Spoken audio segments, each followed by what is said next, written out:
Bonjour à tous et bienvenue dans ce nouvel épisode de Vivez la Vendée.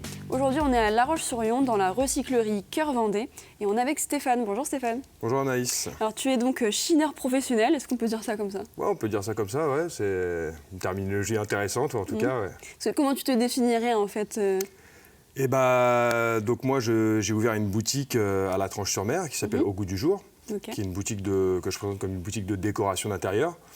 La spécificité de cette boutique de décoration d'intérieur, c'est que tous les produits qu'on va trouver dans la boutique sont des produits de seconde main, donc d'occasion. Tu les trouves où? Alors il y a des sites spécifiques comme ici, la recyclerie du coup? C'est ça, alors la particularité de ma boutique et de mon métier, c'est que je n'ai pas de fournisseur, donc je n'ai pas un appel ou un mail à envoyer pour obtenir un certain nombre de pièces. Mais je vais devoir trouver chacun des produits qu'il y a dans ma boutique. Donc un des nerfs de la guerre de ce métier-là, c'est ce qu'on appelle le sourcing en fait. Chez des particuliers, à l'occasion de vie de maison, par exemple sur des départs en retraite ou suite à un deuil par exemple qui vide une maison. Moi je vais aller acheter directement sur place du mobilier, de la vaisselle, des choses comme ça. Je me déplace aussi dans des recycleries comme ici, à la recyclerie Cœur Vendée de La Roche-sur-Yon. Je me déplace dans des MAUS, je travaille avec des associations aussi, je travaille avec des personnes aussi qui, eux, vident des maisons et m'envoient aussi des propositions de choses qu'ils ont trouvées qui pourraient m'intéresser ou non.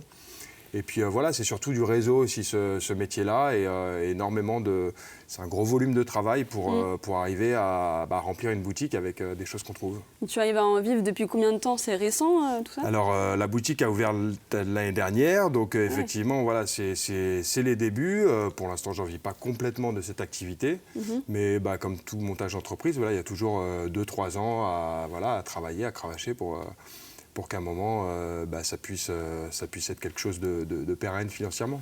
Donc là, ce qui va être intéressant, c'est que tu puisses nous donner des conseils peut-être sur comment repérer, dénicher des petites perles rares, des pépites dans des recycleries par exemple, et pour aussi nous parler de ton quotidien, à quoi ça ressemble. Ouais, avec plaisir. Est-ce que tu peux nous dire, quand tu arrives dans ce genre de lieu, qu'est-ce que tu fais? Est-ce qu'il y a plusieurs types de visites?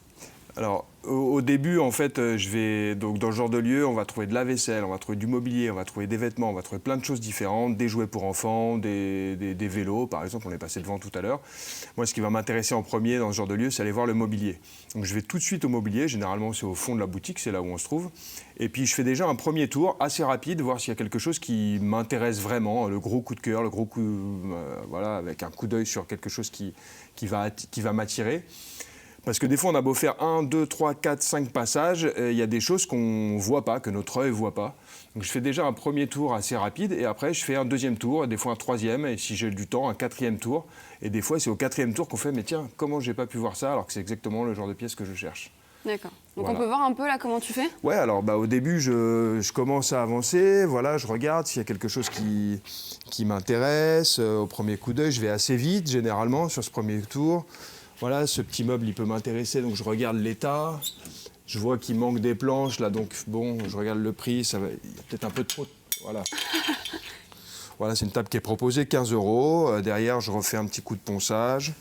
Je remets du vernis sur le plateau. Et puis ça, c'est quelque chose à la boutique qui partira aux alentours de 40 €, voilà. Donc ça reste des petites marges, mais voilà, j'essaie de travailler aussi sur le volume et de proposer des choses à des prix vraiment accessibles à la boutique. Le but n'est pas de vendre ça trop cher, quoi. Les gens vont pouvoir se projeter. Des fois, quelqu'un se balade et puis se dit tiens, c'est quoi ce vieux truc? Et en fait, vu dans un autre contexte, dans un contexte très moderne, ça passe très bien dans un intérieur moderne sur fond blanc. Et c'est quelque chose d'ancien, mais qui va faire très moderne dans un certain contexte. C'est ta valeur ajoutée, en fait? C'est ma valeur ajoutée. Mais ça fonctionne, en fait, comme dans n'importe quelle boutique. Quand on achète... Quand j'ai acheté ce blouson, il coûte tant à produire et puis il est revendu plus cher en boutique parce qu'il y a une valeur ajoutée derrière. Ouais, ça je vais le mettre de côté. Moi, ça c'est plus moderne, mais ça, voilà. On est à 5 € le manteau, donc ça va. Hop, puis j'essaie d'avoir un côté un peu vintage aussi dans ma boutique, c'est-à-dire des fringues des années 70. Ça, tiens, là, il y a un très beau manteau, donc voilà, on va vérifier.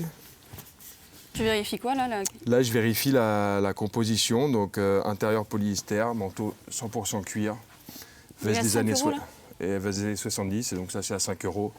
Donc ça que je vais prendre aussi. Ça c'est une belle pièce, très belle pièce, belle trouvaille. Donc c'est vrai que dans ce genre de recyclerie, on va de temps en temps trouver des belles pièces comme ça. Ouais. Bah, par exemple, j'ai vu ces chaises là qui sont hyper intéressantes, petites chaises d'écolier dans leur patine d'époque. Je connais pas ce modèle en fait, donc je vais aller rechercher soit sur internet, soit sur des livres spécialisés pour savoir qui est le concepteur, qui est la marque qui a sorti ces chaises. Des fois, il y a un designer qui peut être connu, qui a sorti. Voilà, il y a un petit retour ici. Et c'est des chaises qui sont très belles, assez particulières. Et je vais aller me renseigner sur ce modèle. Et j'aurai appris quelque chose aujourd'hui. Mais comment c'est possible que... En fait, t'es passionné à la base, c'est pas possible. Ouais, tout le monde ne peut pas faire ce que tu fais quand même. Faut avoir, non, bah, disons qu'il faut être passionné, il faut aimer ça. Et puis, faut avoir quand même un goût pour la mode, un peu vintage. Ou... Exactement, il faut avoir un goût, il faut avoir un œil, un sens de l'esthétique aussi. Et de la décoration. Et puis, bah, voilà, il y a des gens qui sont passionnés de déco, donc on va chez eux, c'est super bien décoré. Et puis des gens, ça ne les intéresse pas forcément. Donc voilà, ça va être des intérieurs plus simples. Mais oui, la déco, ça reste quelque chose qui m'intéresse. C'est presque inné, depuis toujours, tu as aimé t'intéresser à la décoration, à la mode, tout ça? Ou c'est venu avec le temps, avec Pas des forcément. Il y a ce côté esthétique, en fait. L'esthétique, c'est quelque chose qui me parle beaucoup. Je fais de la musique aussi, je suis musicien, donc j'ai cet aspect artistique, créatif. Et l'esthétique, c'est présent dans tout. C'est présent dans l'art, c'est présent dans la musique, c'est présent dans la décoration, dans l'architecture d'intérieur, dans les vêtements. Est-ce que tu penses qu'il y a besoin de plus de pédagogie à ce niveau-là? Oui, je pense que ce serait intéressant vraiment de sensibiliser les gens à la seconde main. Et, les jeunes aussi peut-être? Ouais, les jeunes générations, c'est surtout ceux qui arrivent. Effectivement, ce qu'il y a de plus intéressant, c'est de sensibiliser les jeunes pour leur faire prendre conscience qu'il existe déjà plein de choses sur le marché sans que ce soit neuf. On sent qu'il y a vraiment un élan au niveau de la jeunesse et pas que de la jeunesse d'ailleurs, de plein de générations qui sont vraiment dans ce mode de consommation. Parce qu'aussi, les gens ont remarqué qu'ils faisaient des économies en achetant en seconde main, donc d'occasion. Et parfois le même produit, qui est un produit d'occasion qui est quasi neuf, vraiment presque comme neuf, on va l'acheter moins cher que le produit neuf en fait. Donc il y a aussi cette question financière qui est très importante dans l'achat de seconde main. Ouais. Merci Stéphane pour cet échange, puis peut-être qu'on peut rediriger les personnes vers ta boutique. Merci Anaïs. Et du coup, n'hésitez pas à venir me voir. Donc c'est au 16 rue Victor Hugo, à la Tranche-sur-Mer. La boutique s'appelle Au Goût du Jour. J'ai également un compte Instagram si vous voulez me suivre tout au long de l'année. Et voilà, avec plaisir. À bientôt.